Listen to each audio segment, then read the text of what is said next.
Nathan, the reason we've got you here today, and thank you for your time, you've won a pretty big award recently, which we're all very excited about, and you should be rightly proud of, and we wanted to have a bit of a chat about that. So I guess first of all, tell us about the award, what it means, and what was the criteria or the scope for it? So realestate.com, which is probably the biggest real estate medium or portal for property advertising across Australia, and they're a global ASX listed company. Each year they have annual awards. It's a combination of nomination and putting forward a submission. And yeah, we were finalists in the top agency in Australia. So we went along with no expectations at all. And then as they were introducing the award, yeah, it sounded very much like us, especially I think their introduction was around people and culture organisation. Yeah, and then our name was read out, and up we went, yeah, in front of Australia, and we're recognised, and they're very humble to take away the #1 agency in Australia as recognised by realestate.com. You've used the word culture a truckload already, which is obviously the space we get to work in. And I remember early conversation with you is we left a place because we didn't love that. We want to create a certain culture. That has been challenged a number of times, but early days when speaking to some of your staff, we love the family environment, but as it gets to 130, that family gets kind of big. Can you talk through some of your challenges in that space and how you've managed that? I suppose it's probably more about the feel and the connectivity, that when you're a really small business of 12 people, everyone's well connected, and when the employees are connected to the leaders. And then as you grow, I suppose you're compromised, aren't you? That you want to share the talents and the service with more people. But to do that at a high level, well, you need more people to spread that around. And then, yeah, how do you keep and retain that connectivity when you know that you're the one who can't share it? And yeah, I suppose you end up trying to teach and coach and support others to be able to take on that leadership, or you just probably wrongly try to do it yourself. And then that's the challenge. Also, you try to just take on too much, and the only way you can break from that is when you probably get to a point yourself when you start to crack and be overwhelmed and full of anxiety, that you're then forced to actually work with some people and get them to step up and lead. Yes, I'm interested in hearing from you. You've been a people and culture specialist in the business in Adelaide, SA for 20 odd years. You came to Ouwens Casserly 5 or 6 years ago. What attracted you to the business, and what was your experience like during that time? So I joined OC in 2018, and what attracted me to OC was it was such a strong values-based business. So through the recruitment process, that was really obvious for me, and that was what I was looking for in my next role. It was really important that it was a genuine values-based business. And as soon as I joined, I was blown away with how well entrenched the values were throughout the whole business. And I saw that through how people are rewarded and recognised. We have awards. The awards around values and alignment to values are almost more important than the technical performance awards, and that blew me away. A lot of businesses spend most of their time in the mechanic space, whereas OC spent probably 80% of time in the dynamic space. And that for me is music to my ears, working in a people and culture role, and made my job extremely enjoyable. And then you tell them that you're going to leave. How hard was that? And do you want to talk a bit about that? We're obviously stoked that we're the beneficiary of that, but I imagine, given that you had such loyalty and love for the place, that must have been a tough decision. It was a tough decision because you know, some of the best years of my career were at OC, because it was refreshing to work for a business that was truly values focused and really speaks my language and what I'm really passionate about. I guess for me is there's such a great story to tell with OC that I am really excited to share with other clients as well. And my relationship with leading teams and yourself in particular was I connected immediately. It felt like my language. I'm all about culture, I'm passionate about it.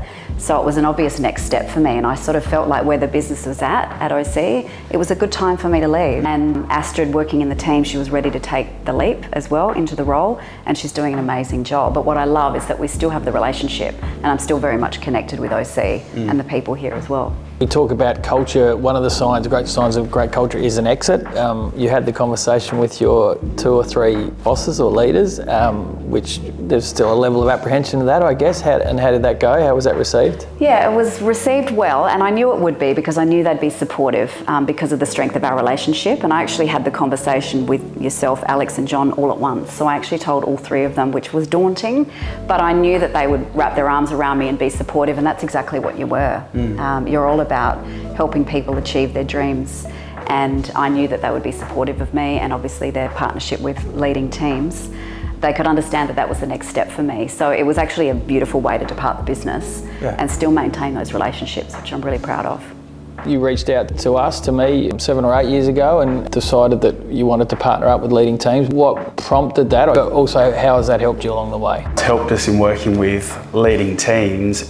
We've needed support to grow our business and have leaders supported in our business, not only ourselves, we've been needing support in leadership, but our internal leaders that we've identified over the years. And probably because we're reasonably nice guys and we are very keen for people to enjoy their environment, sometimes we probably haven't been quick enough or strong enough to have the genuine conversations. So by having some coaches and some mentors to set up that environment for us and to build trust with people, that's where leading teams has helped us the most.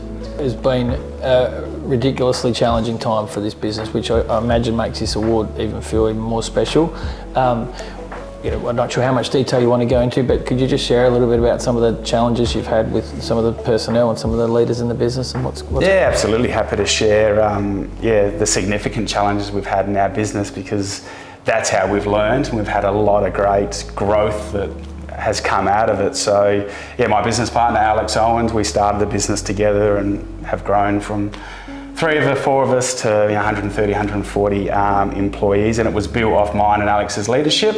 And everything comes through us. And then we have brought some leaders along the journey, and one of them has been Luke Holden, who is our sales director, leads the sales team with us. Going back nearly 2 years, Alex's son, who would have been 6 at the time, they'd found a significant growth in his foot, which they went and further investigated, and it was a very aggressive cancer, and it had spread further into the lungs. So as anyone would do, and as the person, the family involved, but as a business partner, it's just providing time. So Alex immediately basically comes out of the business and needs time to go on the journey that they were going on, and then there's a void in leadership, but you have other people around, and like Luke Holden, we're a predominant sales business, so when you've got a really good sales leader, that's really important. We were able to utilise Luke's leadership and support through that journey. But then 2 months after Alex's son was diagnosed, Luke's son, who was 10 at the time, he also, they detected a significant growth in his body just off his hip, and that was determined basically the same cancer that Alex's son had. So similarly, when you support family is number one and health, then Luke comes out of the business immediately as well, and then the journey begins. This business has managed to absolutely thrive through such amazing circumstances. Yeah, so through the traumatic time, there has been a lot of thriving, if you like, has come out of it, but we haven't thrived, and we've really battled through that journey, and that's probably where we go to. It was a struggle, and we were probably struggling more than anyone could really appreciate or know, and it's not until you hit, I suppose, a rock bottom personally as a leadership group and as a business that you can sort of rebuild from it. So the thriving probably came from, we got to a really terrible part of our business, and then it was only by having vulnerability and talking about that and sharing that vulnerability, we were actually able to regroup, because before that started to happen, we were going backwards pretty significantly and a lot quicker than we realised. So we weren't thriving and we didn't thrive. It's been the rebuild after that is probably now coming out to that feeling of